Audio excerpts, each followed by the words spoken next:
வணக்கம். திமுகவின் 17 எம்எல்ஏக்கள் அந்தர்பல்டி அதிர்ச்சியில் ஸ்டாலின் கூண்டோடு திமுகவின் எம்எல்ஏக்கள் விஜய் அவர்களது கட்சியில் இணைய உள்ளார்கள். சற்று முன் பரபரப்பு. நண்பர்களே, இந்த வீடியோவிற்கு ஒரே ஒரு லைக் மற்றும் சப்ஸ்கிரைப் பண்ணிருங்க. இன்று ஏற்கனவே 3 அதிமுகவின் எம்எல்ஏக்கள் சபாநாயகரிடம் ராஜினாமா கடிதத்தை கொடுத்து எம்எல்ஏ பதவியே வெளியே வந்துவிட்டார்கள். திமுகவிற்கு எதிராக அதிமுக களப்பணிகளை போராடி தற்பொழுது எம்எல்ஏவாக பொறுப்பேற்று 17வது நாளில் அதிமுகவின் 3 எம்எல்ஏக்கள் ராஜினாமா கடிதத்தை கொடுத்து உடனடியாக தாவேகாவில் இணைந்துள்ளதும் குறிப்பிடத்தக்கது. மேலும் ஏற்கனவே திருச்சி கிழக்கு தொகுதியில் இடைத்தேர்தல் நடைபெற உள்ள நிலையில் தற்பொழுது 3 தொகுதிகளிலும் இடைத்தேர்தல் ஆக ஒட்டுமொத்தமாக 4 தொகுதிகளில் இடைத்தேர்தல் நடைபெறும். இப்பேற்பட்ட ஒரு சூழலில் அரசியல் களம் பரபரப்பாக இருக்கக்கூடிய நேரத்தில் யாரும் எதிர்பாராத வகையில் திமுகவில் இருந்து 17 எம்எல்ஏக்கள் ராஜினாமா செய்ய உள்ளதாக ரகசிய தகவல்கள் கிடைக்கப்பெற்றுள்ளது. இது நடந்தால் ஒட்டுமொத்தமாக 21 தேர்தல் நிச்சயமாக அரசியல் களத்தில் மாற்றம் ஏற்படும். 21 இடைத்தேர்தல் அரசியல் களத்தில் விஜய் அவர்களுக்கு சாதகமாக வெற்றி வாய்ப்பை உறுதி செய்யும். தனி பெரும்பான்மை பெறுவதற்கும் வாய்ப்புகள் அதிகமாகவே இருக்கும். அரசியலில் என்னதான் நடக்கும் என்று ஒவ்வொரு நாளும் பரபரப்பாக காத்து கொண்டிருக்கின்ற திமுக விஜய் அவர்களது ஆட்சியை கலைப்பதற்கு ஒவ்வொரு நாளும் முயற்சி செய்து கொண்டிருக்கின்ற திமுக எதிர்பாராத வகையில் திமுகவின் எம்எல்ஏக்களை அதிருப்தியில் திமுகவில் இருந்து வெளியேற முடிவுகளை மேற்கொண்டுள்ளனர்.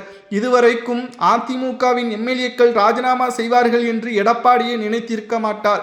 ஆனால் இன்று மாலை எதிர்பாராத விதமாக தலைமைச் செயலகத்திற்கு வந்து சபாநாயகரிடம் 3 எம்எல்ஏக்கள் ராஜினாமா கடிதத்தை கொடுத்துள்ளனர். அதேபோல்தான் தற்பொழுது திமுகவில் உள்ள 17 எம்எல்ஏக்கள் ரகசியமாக ஆலோசனையும் நடத்தி வருகிறார்கள். இனியும் திமுகவிடம் இருப்பது சரியல்ல. குடும்ப அரசியலை மட்டும்தான் ஸ்டாலின் அவர்கள் முன்வைத்து வருகிறார். மக்களும் திமுகவை வேண்டாம் என்று முடிவிற்கு கொண்டு வந்து விட்டார்கள்.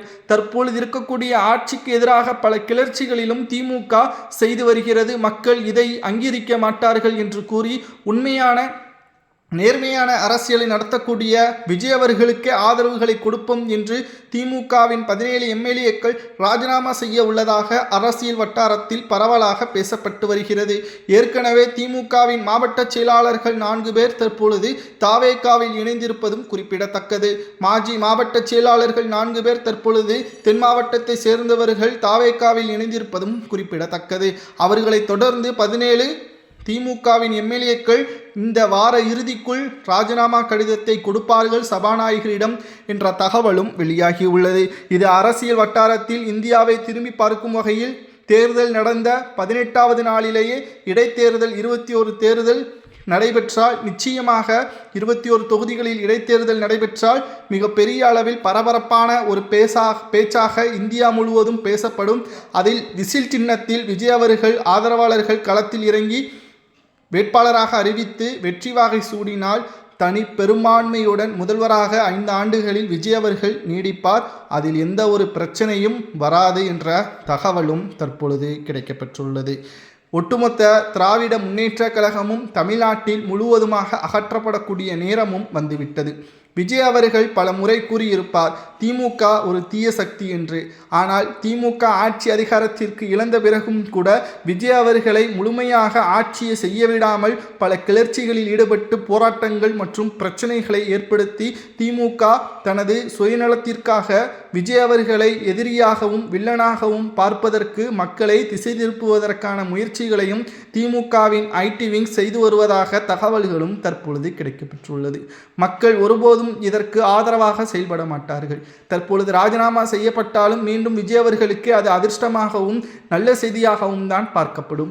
ஏனென்றால் இடைத்தேர்தலை பொறுத்தளவிற்கு பெரும்பான்மையான ஆளும் கட்சியின் அதிகாரங்கள் மற்றும் நல்ல திட்டங்களையும் நல்ல ஆட்சியையும் செய்கின்ற விஜய் அவர்களுக்கு சாதகமாகவே விசில் சின்னத்தில் ஆதரவுகளும் பெருகும். தனிப்பெரும்பான்மையுடன் நிச்சயமாக விஜய் அவர்கள் ஆட்சி அமைப்பதற்கு இந்த இடைத்தேர்தல் சாதகமாக அமையும் என்றும் அரசியல் வட்டாரத்தில் தகவல்கள் கிடைக்கப்பெற்றுள்ளது. ஆனால் இது மிகப்பெரிய ஒரு அதிருப்தியாக திமுகவும் அதிமுகவும் பார்க்கப்படுவது ஏன் என்று பார்க்கும் பொழுது தற்பொழுது எடப்பாடி பழனிசாமி அவர்கள் விட்டு கொடுத்து விஜய் அவர்களுக்கு ஆதரவுகளை தெரிவித்திருக்கலாம். அப்படி ஆதரவுகளை தெரிவித்திருந்தால் நிச்சயம் அவர் துணை முதல்வராக கூட வந்திருக்க வாய்ப்புகள் அதிகமாகவே இருக்கிறது. ஏனென்றால் விஜய் அவர்கள் அரசியலில் புதிது முதல் முறையாக முதல்வராக பொறுப்பேற்றுள்ளார். அரசியலில் அனுபவம் நுணுக்கங்கள் அனைத்தும் எடப்பாடி பழனிசாமியோ அல்லது மாஜி அமைச்சர்களோ தாவேகாவிற்கு ஆதரவுகளை கொடுத்து சட்டமன்றத்திலும் தலைமைச் செயலகத்திலும் உதவியாக இருந்திருக்கலாம். ஆனால் திமுகவுடன் நாங்கள் பேரம் பேசுவோமே தவிர ஒருபோதும் தாவேகாவிற்கு ஆதரவாக செயல்பட மாட்டோம் என்ற எடப்பாடியின் அந்த முடிவுதான் தற்பொழுது 3 அதிமுகவின் எம்எல்ஏக்கள் ராஜினாமா செய்ய வைத்திருப்பதாக அரசியல் வட்டாரங்களிலும் கூறப்படுகிறது. நிச்சயம் இது எதிர்வரக்கூடிய அரசியல் காலகட்டங்களில் நன்மை பகைக்குமா அதிமுகவிற்கும் திமுகவிற்கும் என்று பார்க்கும் பொழுது நிச்சயமாக நன்மை பகைக்காது. அது மிகப்பெரிய ஒரு சிக்கலில்தான் ஏற்படுத்தும்.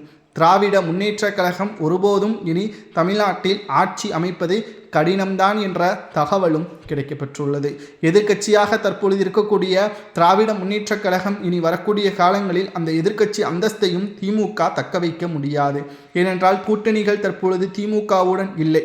25 மெகா கூட்டணி என்று ஸ்டாலின் அவர்கள் கூறியிருந்தார். ஆனால் தற்பொழுது ஒட்டுமொத்தமாக மக்கள் திமுகவை புறக்கணித்து மக்கள் திமுகவின் ஒட்டுமொத்தமான அதிகாரங்களையும் இழக்க வைத்து ஸ்டாலின் அவர்களை கொளத்தூர் தொகுதியில் தோல்வியடைய வைத்து மக்கள் அதற்கான தீர்ப்புகளையும் வழங்கிவிட்டார்கள். கூட்டணி இல்லாமல் திமுக தமிழகத்தில் போட்டியிட்டால் ஏன் இந்த 21 இடைத்தேர்தல் ஒருவேளை திமுகவில் 17 எம்எல்ஏக்களும் அதிமுகவில் இருந்து விலகிய 3 எம்எல்ஏக்களும் மீண்டும் தேர்தலில் போட்டியிடக்கூடிய சூழல் வந்தாலும் திமுக அங்கு எத்தனை இடங்களை வெற்றியடையும் என்று பார்க்கும் பொழுது ஒரு இடங்களை கூட வெற்றியடைவதற்கு வாய்ப்பே இல்லை என்ற தகவலும் சமூக வலைதளங்களில் வைரலாக பரவி வருகிறது. திராவிட முன்னேற்ற கழகத்திற்கு இது மிகப்பெரிய ஒரு நெருக்கடியும் அதே சமயம் தமிழக வெற்றி கழகத்தின் தலைவர் விஜய் அவர்களுக்கு அடித்த அதிர்ஷ்டமாகவும் பார்க்கப்படுகிறது. மக்கள் விஜய் அவர்கள்தான் முதல்வர் என்பதை தீர்மானித்து விட்டார்கள். அதற்கான வாய்ப்பையும் வழங்கிவிட்டார்கள்.